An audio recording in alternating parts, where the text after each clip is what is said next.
어려운 철학책을 한 글자 한 글자, 한 문장 한 문장 함께 읽으면서 설명해 드립니다. 안녕하세요.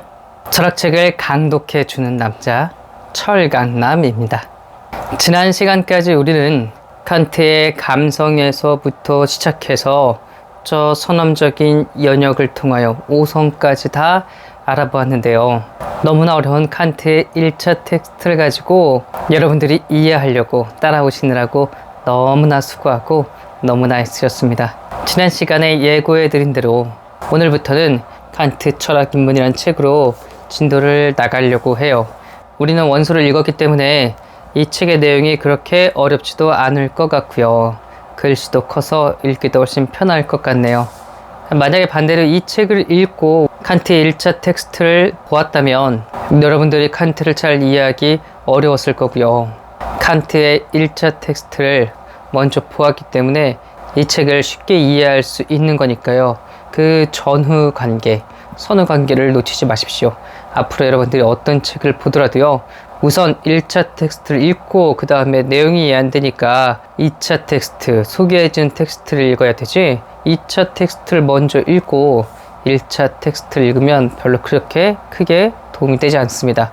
다시 1차 텍스트를 읽고 또다시 2차 텍스트를 읽어야 돼요. 2차, 1차, 2차 이렇게 읽는 것은 2번이라는 거고 또 시간적으로도 별로 효율적이지 않겠죠? 꼭 명심하시고요. 1차 텍스트를 보고 2차 텍스트를 보시기 바랍니다. 또한 우리는 칸트의 순수 이성 비판의 정수를 이미 다 맛보았으니까요. 우리 오성이 자연의 입법자다라고 하는 순수 이성의 그 핵심 명제를 우리가 잘 따라왔으니까요. 이후에 칸트의 논의들은 여러분들께서 조금 편하게 익히셔도 좋을 것 같아요. 그래도 저는 1차 텍스트를 읽고 싶은데요. 이런 분들이 있다면 당연히 도전 응원하고요. 읽고는 싶은데 너무 어려워요. 그렇게 하시면 저에게 따로 연락을 주시면 감사하겠습니다. 그러면 오늘부터 우리가 들어갈 것은 선험적 감성론, 선험적 오성론이 끝났으니까요. 선험적 판단력에 관한 부분으로 우리가 들어가려고 하는데요. 이 선험적 판단력은 칸트는 크게 도식과 원칙으로 구분하고 있습니다. 우리가 함께 읽을 칸트 철학 입문에서는 86쪽부터 선험적 판단력이 시작하는데요. 칸트가 말하는 판단력이 무엇인지 읽으면서 함께 알아가 보도록 하지요. 앞장의 결론은 이러하다. 두 개의 심의 능력이 인식을 낳는다. 두 개의 심의 능력이란 감성과 오성이다. 감성에 의해 경험의 대상이 우리에게 부여되는, 즉 장미라는 물이 직관으로 부여되는 오성에 의해 사유된다. 즉 감성의 직관 표상이 결합되어 대상의 개념이 생긴다. 인식이 성립되는 경우 감성과 오성의 양자가 함께 작용해야 한다. 인식은 직관과 사유와의 종합이다. 네, 이제 이 정도 내용은 여러분들이 익히 들어왔고 많이 반복을 해서 익숙하실 거라 생각해요. 대신 여러분들이 주의할 건 용어들만 좀 주의하셔야 될 것 같아요. 분명 같은 용어인데 최재희 씨가 번역했나 김용정 씨가 번역했나에 따라서 조금 다릅니다. 최재희 씨는 심성이라고 했고 김용정 씨는 심의의 능력이죠. 둘 다 똑같습니다. 인식을 가능하게 하는, 앨을 가능하게 하는 우리 마음에 있는 그 어떤 것이라고 보시면 좋을 것 같아요. 대신 개인적으로 김영종 씨가 번역을 좀 잘 못했다고 생각드는 건 장미라는 물이라고 했는데 이 물은 사물이거든요. 그래서 차라리 장미라는 사물이 이렇게 번역하는 게 우리가 읽기에는 더 좋은데 어떡하겠습니까? 김영종 씨가 물이라고 하더라도 이건 워터가 아니고요. 어떤 사물, 띵이니까요. 장미라는 하나의 사물 이렇게 읽으시길 바라겠어요. 내용은 간단하죠. 우리가 어떤 장미, 즉 어떤 대상을 있다고, 그것을 안다고, 인식했다고 말하자고요. 그러면 우리 마음 안에 있는 능력 2가지가 필요한데 무엇이라고요?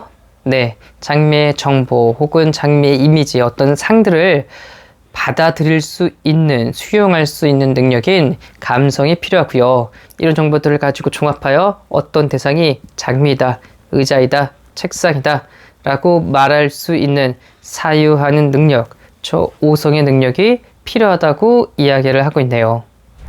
직관은 공간적, 시간적 형식에 있어서 행해진다. 사유는 범주에 따라 행해진다.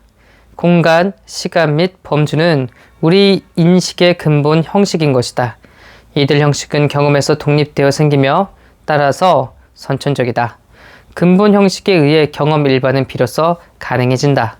이것은 장미다 라는 경험을 만들기 위해서는 나의 감성이 붉고 부드럽고 향기롭다고 하는 외부로부터 부여된 감각을 공간, 시간의 형식에 있어서 파악해야 한다.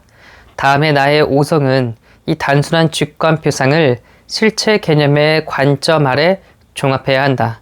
내가 장미라고 명명하는 것은 나 자신에 의해 비로소 초래되는 것이다. 그것은 물 자체가 아니고 나의 표상이며 나의 현상이다.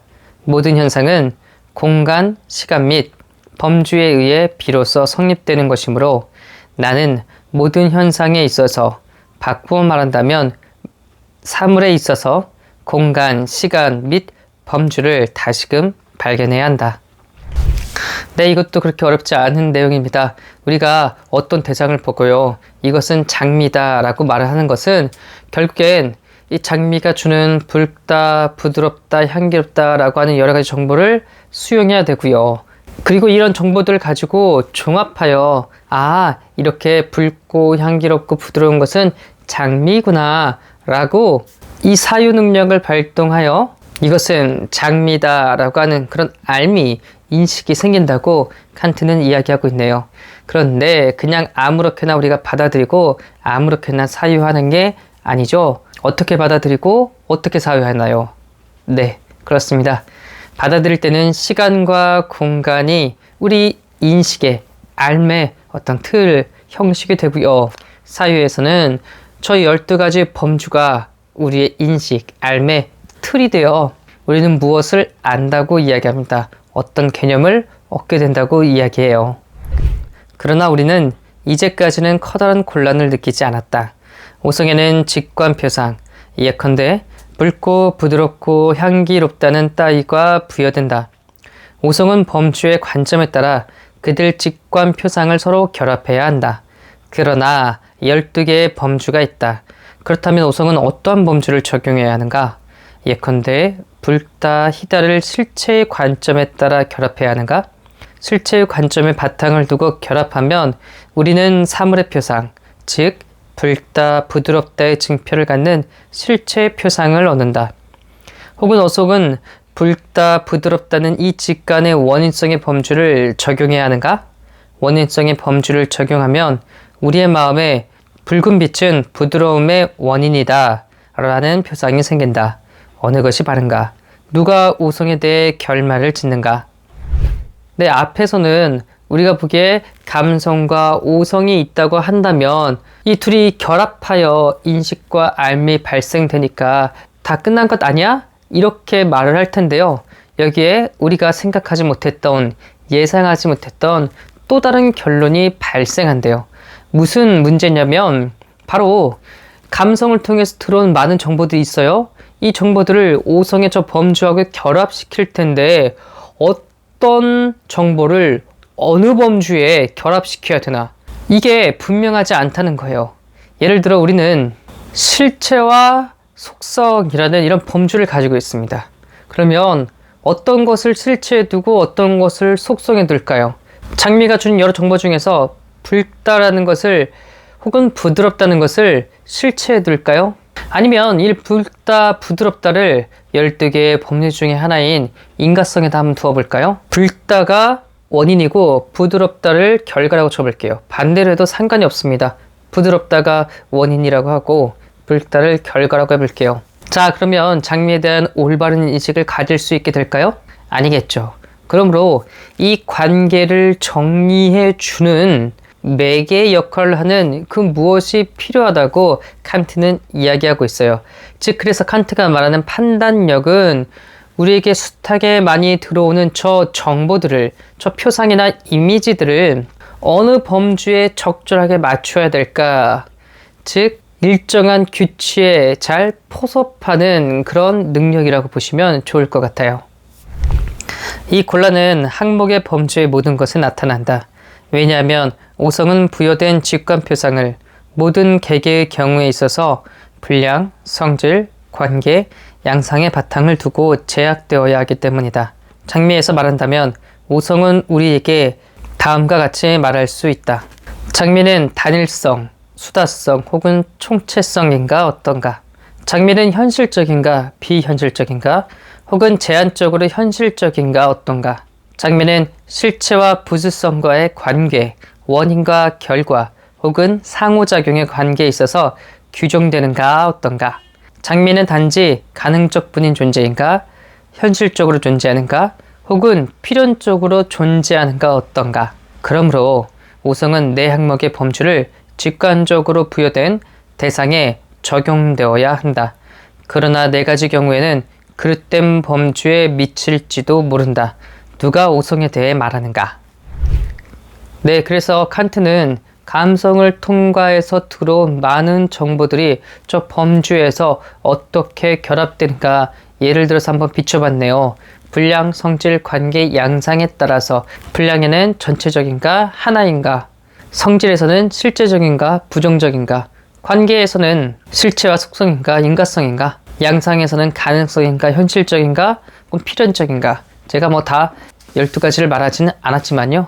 이미 읽었으니까요. 제가 다 설명하지 않아도 여러분들이 아실 거라고 생각이 들고요. 그러면 감성을 통해서 무수하게 들어온 저 많은 숱한 정보들을 어느 범주에 적절하게 대입시킬 수 있을까? 이게 만약에 잘못 대입시킬 수 있다면, 잘못 결합된다면 우리는 제대로 된 혹은 객관적인 그런 진리를 확보하지 못하는 것이 되겠죠? 감성과 오성만 있다고 해서 결코 인식이, 알미 발생되는 건 아니다 라고 칸트가 이야기하고 있네요. 예컨대 여기에 있는 사무용 책상은 분량의 범주에 바탕을 두면 한계이며 많은 것은 아니다. 성질에 따르면 현실에 있고 관계에 바탕을 두면 실체이며 양태에 바탕을 두면 책상은 현실적 존재를 갖는 것이다. 우리의 오성은 부여되는 경우에 바른 범주를 사용하는 것을 자기에게 가르치는 능력을 갖고 있는 것을 우리는 알 수 있는 것이다. 이 능력은 판단력이다. 네, 그래서 내 앞에 있는 하나의 책상이 있다고 봅시다. 이 책상이 분량, 성질, 관계, 양상에 따라서 어떻게 대입되는지 데이링이 예를 두었네요. 한 개이니까 당연히 분량으로서는 하나일 것이고, 눈앞에 있으니까 현실적인 것이고, 책상이나 하나의 연장체가 존재하니 실체라고 말하며 지금 어떤 가능적이나 필연적이 아닌 현실적으로 있는 거다 라고 이야기를 하고 있네요. 이렇게 다양한 상과 이미지들을 저 범주에 언제나 올바르게 동일하게 객관적으로 연결시켜 주는 것, 그게 바로 선험적 판단력이라고 이야기를 합니다. 지금까지 우리는 두 개의 심적 능력, 즉 감성과 오성을 갖는 것을 밝혔거니와 이 오성이란 말은 넓은 뜻에 있어서 사용된 것이다.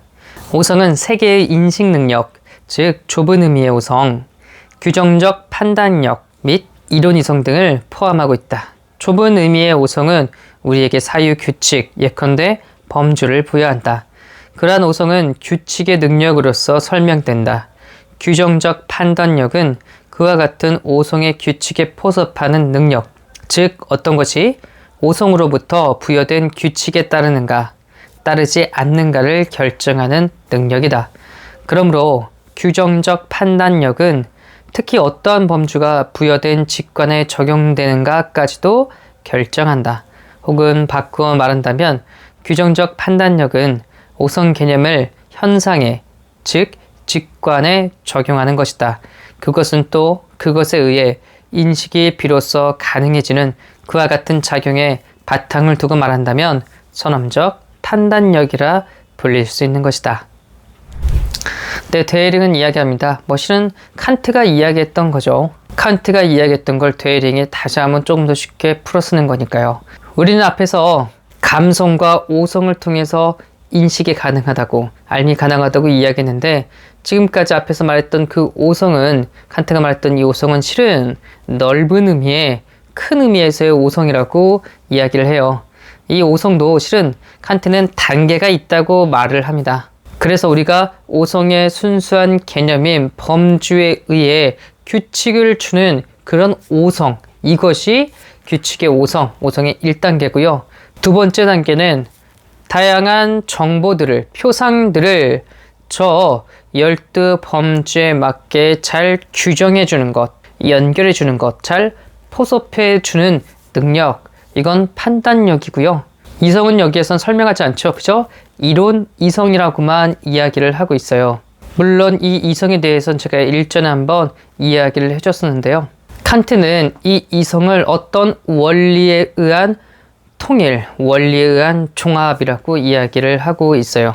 오성을 규칙의 능력이라고 한다면 이성을 어떤 원리들의 능력이라고 하는 건 칸트의 순수 이성 비판 237쪽 2번 문단에서 나오니까요. 여러분들이 확인해 보셔도 좋을 것 같아요.